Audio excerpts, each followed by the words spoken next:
Welcome back to the GreenRisk Mountain Forest Conference. I'm Paolo Perret from the Iron Mountain and Glacier Research Area from Safe Mountain Foundation in Aosta Valley in northwestern Italy. And with me, Jurij Begus from the Slovenia Forest Service, who is the manager and the responsible of the making of the best practice book from of the Pilot Action Region best practice book. And Jurij, can you briefly tell us about the structure of the book, the best practice book? Yeah, thank you. The whole title of the book is Best Practice Examples of Ecosystem-Based Risk Management Implementation in the GreenRisk4ALPs Pilot Action Regions. Quite a long title, so we will use in this presentation Best Practice book. It will be easier.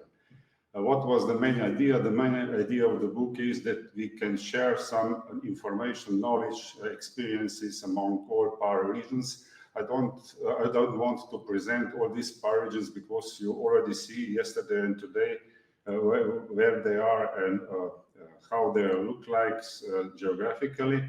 Maybe some basic information of the book. Each example of best practice is presented, of each PAR is presented as a separate chapter. All 6 chapters are combined into a monograph, which forms a complete whole. It will be around 160 pages. The beginning of each chapter starts with the description of the PAR, then follow some data about forestry, and each chapter ends with a describing of the example of best practice in the PAR. And now I'm inviting you to listen all 6 presentations done by the authors themselves. So we can start with the presentation.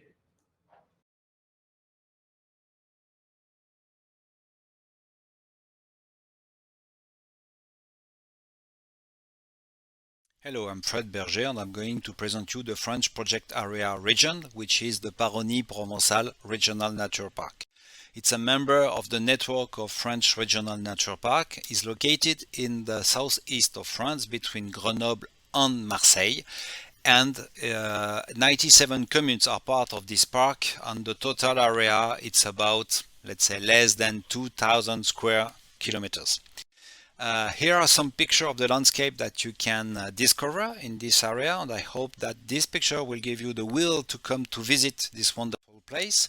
One of the particularities of the park is that 84% of the land is covered by forest. That's a very important, or maybe the most important degree of afforestation in France. About natural hazard, as we are also in Mediterranean condition, you will find forest fire, all the natural risk induced by rainfall, flooding, torrent and so on, and also rockfall, for which forest can play an effective role. We have developed a specific methodology based on a large-scale modeling for providing to the forest manager the input data requested for managing protective forest against rockfall and other kind of risk. So we have made this large-scale modeling about runout zone. We have also taken into account the accessibility of this forest to forest engine and also fireman engine. And the main result is that, and it was quite not expected, only or less than 3% of the park woodland is able to play this protective role against rockfall, which is very low, in fact, and not expected by the forest manager. And about 3/4 of these forests are not accessible neither to forest equipment or either to firefighting vehicles. So, what are the main conclusions? So we have built up a new methodology which is really based on integrated natural risk management approach that is a very important approach for risk prevention. We have pushed on the solidarity between the actors because the forest owner, they are not the owner of the stakes to be protected. A large-scale modeling is very interesting if you want to take into account consequences of forest cover change, if you want to have a real development of what we call a territorial intelligence based on the display of this forest ecosystem services of protective function. And also, but maybe it's purely French thematics, there is a real issue now for decision makers to work to the recognition of forest-based solution in natural hazard prevention policies.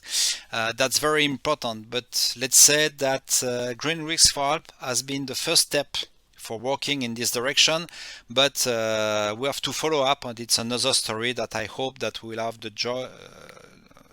chance to develop in new Interreg Alpine Space project. Thank you for your attention.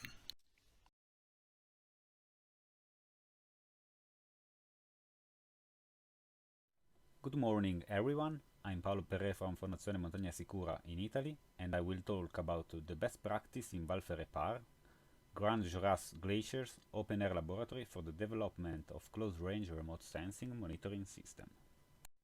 The Val Ferret Valley was included as part of GreenRisk4ALPs project, being both a famous Italian tourist location at the foot of Mont Blanc in the Courmayeur municipality and a high-risk area for all sorts of mass movement processes.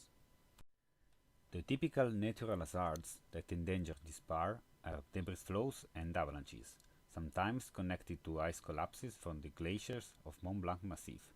Risk management in this area includes, in addition to the construction of structural measures, both site-specific knowledge and forecasting capabilities of Aosta Valley's local avalanches commission and functional center. With an average altitude above 2,100 meters and an entirely mountainous territory, the forest available areas are limited, and the forestation index of about 30% of the total area might seem low.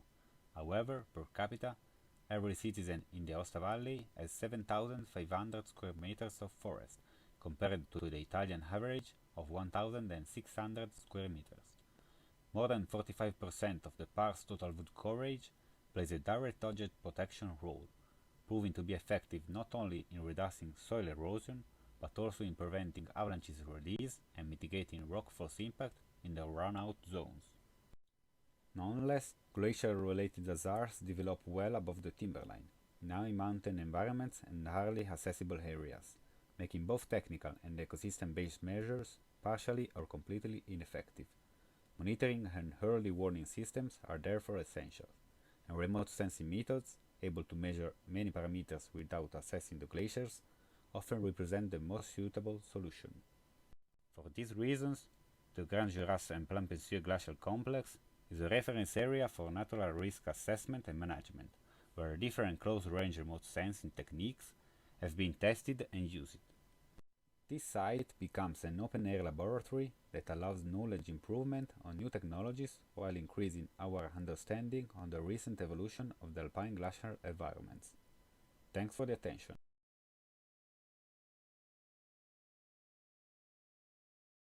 Hello, my name is Stefano Terzi. I'm presenting the Wipptal South Parc, Gravity-Driven Natural Hazards and Forest Type, a work which was carried out together with Christoph Hintner and Stefan Steger.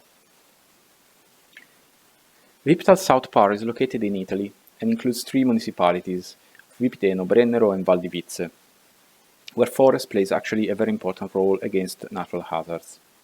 Moreover, the park borders directly the Austrian part of Vals Gries, allowing comparison and analysis among them.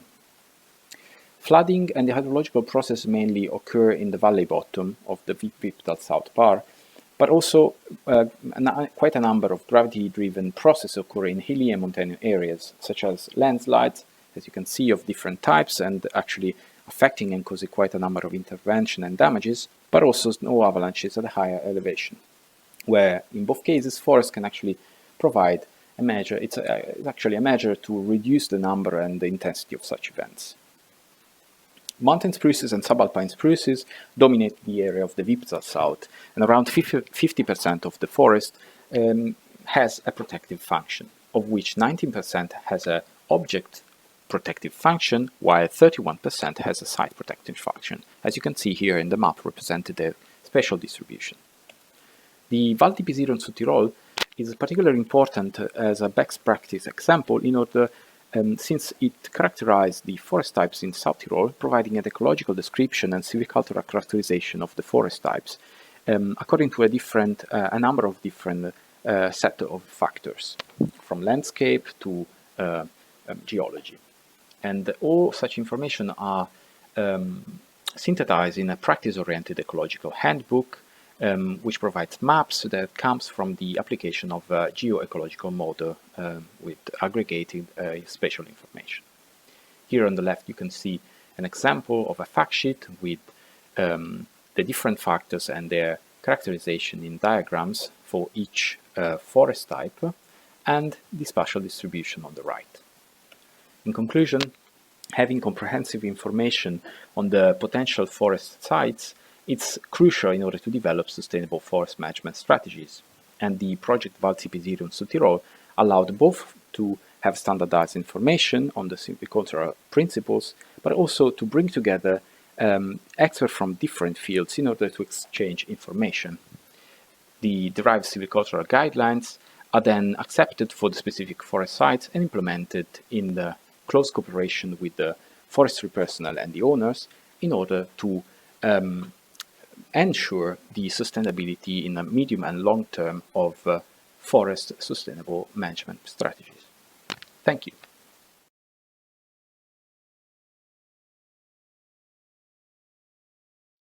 Project Area Region Oberammergau, Program Mountain Forest Initiative. Oberammergau is a municipality in the Upper Bavarian district of Garmisch-Partenkirchen, Germany, and is located 90 kilometers southwest of Munich in the Ammergau Alps Nature Park. In addition to numerous mountain biking and hiking opportunities, the region is also well known for winter tourism and the famous Passion Festival with locals as performers.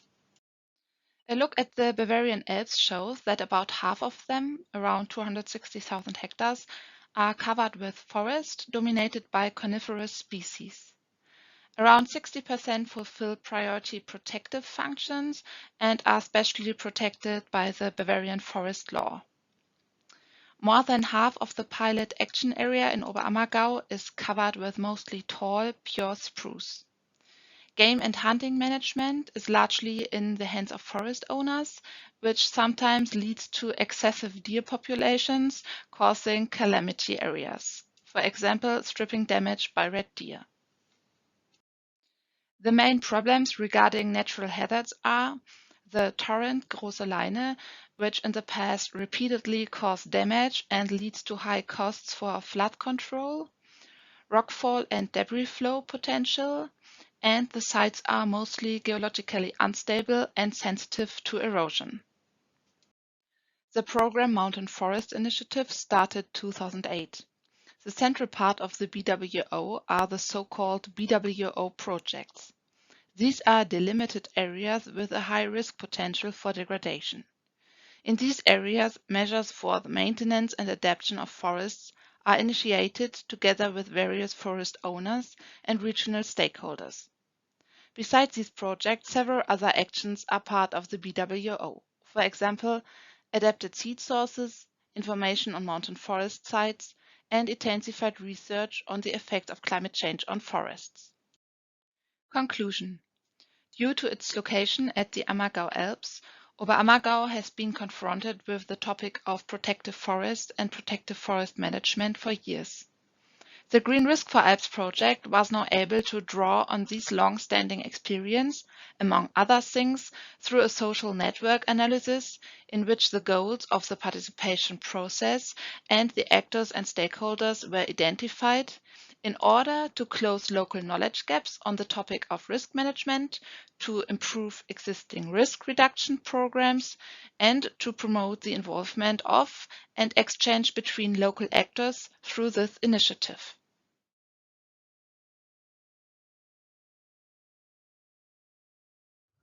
Hello, I am Matthias Plörer from the Austrian Research Center for Forests, and now I will show you a best practice example about the Tyrolean ski tour steering concept, a contribution to the protection of wildlife and object protective forests.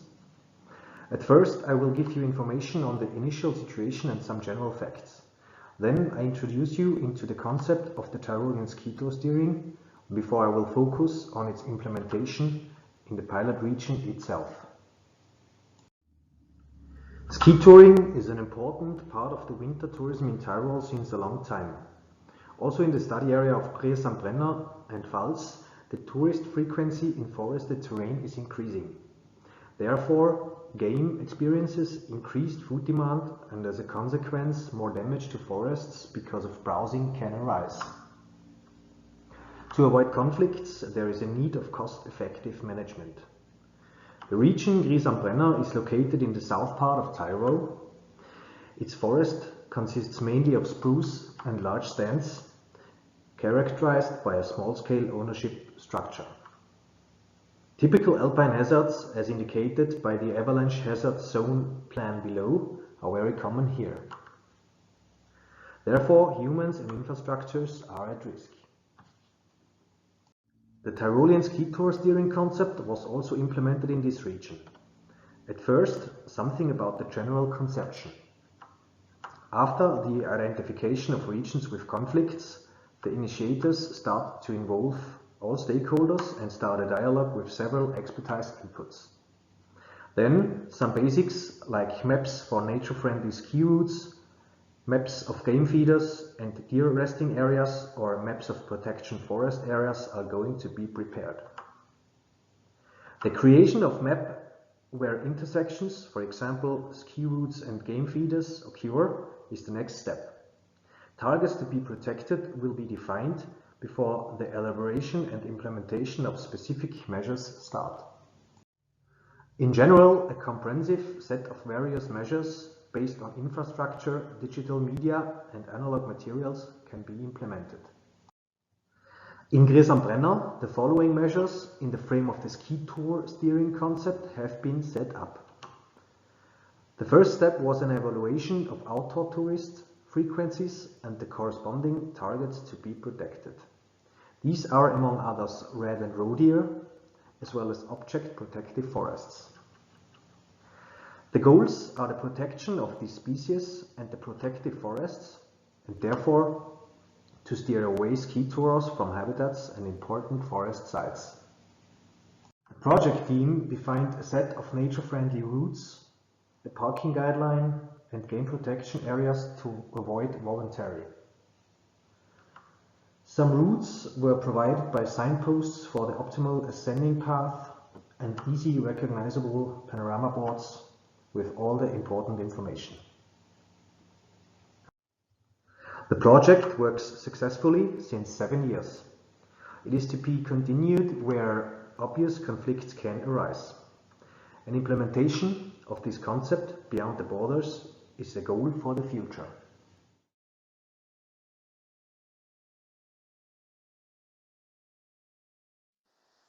The municipality of Kranjska Gora was chosen as a park due to its location in the Slovenian Alpine area, its extensive forest cover, and its important role in tourism and sport activities. It lies in the northwest of Slovenia, in the three-border area of Austria, Slovenia, and Italy. The majority of the area is covered with forests, many of which are protective forests. As one of the main activities in the municipality, tourism is closely connected to forests and their function. The area of Parc is characterized by varied relief with the steep slopes.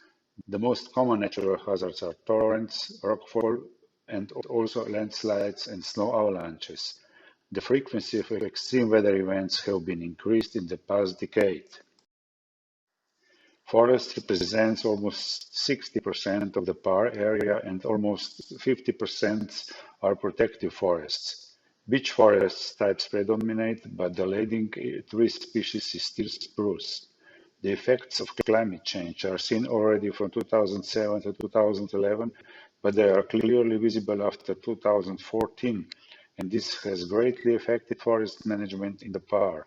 In 2014, a massive amount of trees fell and damaged by an ice storm, which was followed by bark beetle attacks and wind throws. This increased the sanitary cut up to almost 80%. As an example of good practice, the world-famous Planica Valley with its newly built Nordic Center was chosen. The new center represents the logical continuation of almost a century of sport and tourism activities in this environmentally sensitive area. The central idea was to bring Nordic Center in line with international standards, which would benefit sports, the state and the municipality, as well as the local population. The construction was finished in 2015. Several decision makers were involved in the setting of the new center, each of whom contributed to the successful completion of the task from their respective field of expertise. The Nordic Center investors were well aware that without proper cooperation with various stakeholders and institutions, they would not be able to carry out this task successfully. With the right approach to the planning and construction of the Nordic Center, the impacts of the natural hazards have not increased, forest functions have been preserved, and the Nordic Center is very well positioned in the landscape. So, we came to the end of all our 6 presentations. Thank you for your attention. Thanks to all the authors for the very interesting presentation about the Parc region distributed throughout all the Alpine space, and were very important for the entire project. And Jurij, I have a question for you. At what stage is the best practice book now? Now we are in designing stage. We just finished proofreading by the native speaker. And I think in July we will put the book on internet, and you can also get the hard copies.